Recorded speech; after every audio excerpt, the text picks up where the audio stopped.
when the actual call came out. There's dispute between when the call came out. The last report I got from nursing home. Again, we are going to begin this hour looking into this situation, the latest from Florida, where at least these 6 people that we know of have died after a nursing home lost power after Hurricane Irma. Paramedics, fire rescue crews, they were all called to evacuate more than 115 residents from the home in Hollywood, Florida. Here's what the town's police chief had to say earlier. Right now, the building has been sealed off. We're conducting a criminal investigation inside. We believe at this time they may be related. Investigation, not ruling anything out at this time. It's a sad event.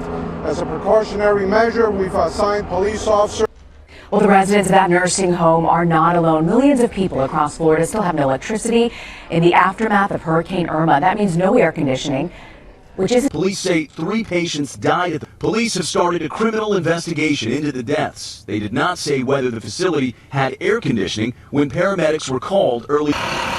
Across Florida, 4.4 million homes and businesses still have no power. Florida's biggest... Yeah, Marie, that press conference is when we are told by officials that he went inside. It was a terrible situation, saying that it was incredibly hot, over 100 degrees, especially when you got to the second floor of the thing. Were at the time that this emergency call came in is still unclear. We do know 6 people at this point are dead, and we are told that that could go up. The doctor's saying to expect that number to go up. Many more in critical condition evacuated across the street, we should mention, to the regional hospital here, a major hospital in this location. It had its power. It is not affiliated in any way with this nursing home, but a critical player in all of this as they are now dealing. It was so hot inside, no relief. 2007. We're on the other side of the island. We're totally devastated. We've lost homes, we lost roofs, we lost vehicles. What does your home look like? It's gone. Yeah, it's gone. Irma hit the Virgin Islands as a Category 5 hurricane with 150-mile-an-hour winds. The storm changed the 20-square-mile landscape of St. John, stripping the leaves off trees and making the hillside look charred. As we sailed into the island of construction, aid workers, and recently members of the U.S. Navy who are here now to restore order. Nearly every building on the island is damaged or destroyed, and this is what an advance team from FEMA saw Tuesday as they surveyed the island for a command post. You're sure there's nothing else on the island other than this room right here? This is the only building that's left standing that will be usable. Okay. I'm dead serious. Yeah. Roughly 5,000 people live at your island. Today, Weijia Jiang has the latest. President Trump is shifting into deal-maker mode to get tax reform passed. Democrat Joe Manchin was one of 6 senators who had dinner with the president at the White House last night to talk about the tax system. We talked about everything in depth to where they're willing to say, okay, let's look at this, how we make this work.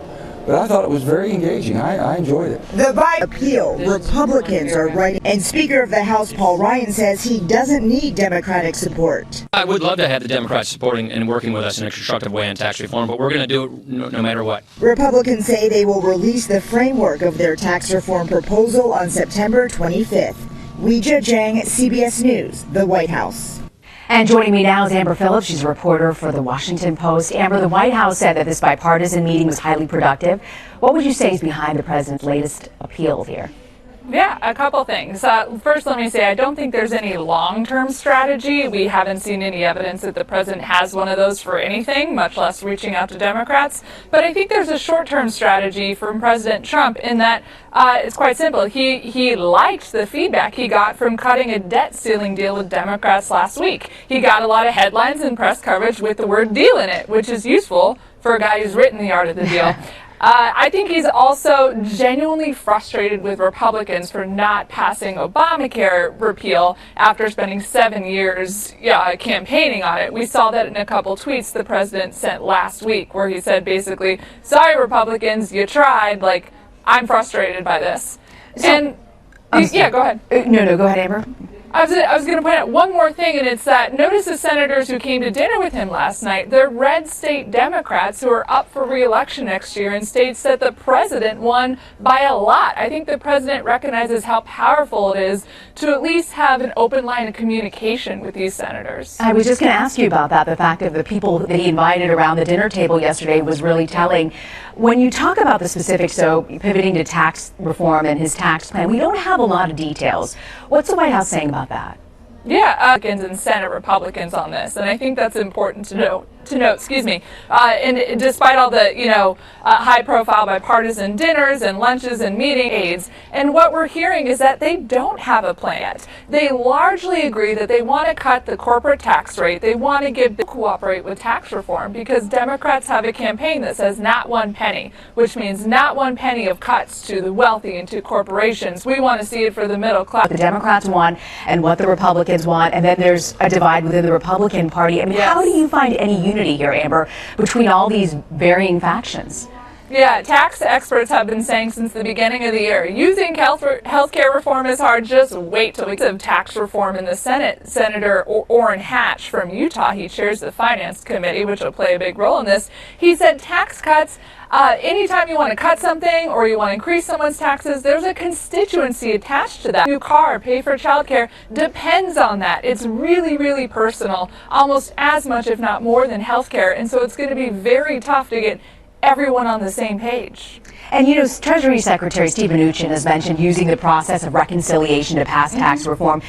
Can you break that down for us? What does that mean and where will that likely take us? Yeah, that means that Republicans are fully expecting to not have any votes from Democrats. It's basically a budget tool that they can use where they pass the 2018 budget framework and then they can negotiate any bill they want and vote on it as long as it relates to the federal budget. And they can do it without, they will, in the Senate, it'll prevent Democrats from filibuster that allows us to pass tax reform. Budget hasn't even been put in place. What are folks in Washington saying about that? Is this really likely? No, it's not likely. Listen, Republicans and House Speaker Paul Ryan laid it out today. They want to have a plan put together, filtering up to the top of committee on their desks now. They will find themselves unofficially unveiling this Medicare for All bill today. Can you tell us about it? What do we know? Where is this headed? Sure. We know that this is becoming a all of our healthcare needs. It would turn us into a more European kind of single-payer system. What's really interesting about this bill, and Senator Sanders broaching it, is that it's not suddenly onto this bill. They've rushed on to sign onto it. That's not a coincidence. It's them reading the tea leaves and sensing that a healthcare for all discussion is going to be a big litmus test for Democrats in 2020, at least in the primary. So do you think this entire bill is sort of dead on arrival? Will it go anywhere and have any traction? Oh, dead on arrival completely. I mean, Republicans control the Senate. They are, they've moved on from healthcare, and even if they were on healthcare, the last thing they would want to do is pick up a Bernie Sanders bill that essentially is going to try to do a repeat of what he did. That his administration is focused on recovery efforts, disaster aid. He'll be able to champion a $15 billion aid package that Congress sent to his desk last week, and it's all part of what the president has spent the past 2 weeks on, quite frankly, which is learning how to present himself as a leader who is keenly focused. Sort of created this deal with Democrats. Siding with him, you might isolate some of these more left-leaning folks within the party who are big fans of the president. Yeah, absolutely. There's nothing that motivates the Democratic base like talking about how bad Trump is. But that's a problem for Democrats more broadly when you come up 30,000 feet in that might motivate the Democratic base, but it sure didn't help them win big in November. In fact, it cost them a couple seats, you could argue. And so Democrats are struggling with how to balance that tension of what might be smart policy more broadly, right? Like, what can they go campaign on next year to try to take back the House in some of these red states? And President Trump is absolutely down. Amber Phillips, thank you for joining us, Amber. Thank you. Just before Hurricane Harvey hit Texas. And greeting the new iPhone with an eye roll. Why the latest device is getting mixed reviews. You're streaming CBS N.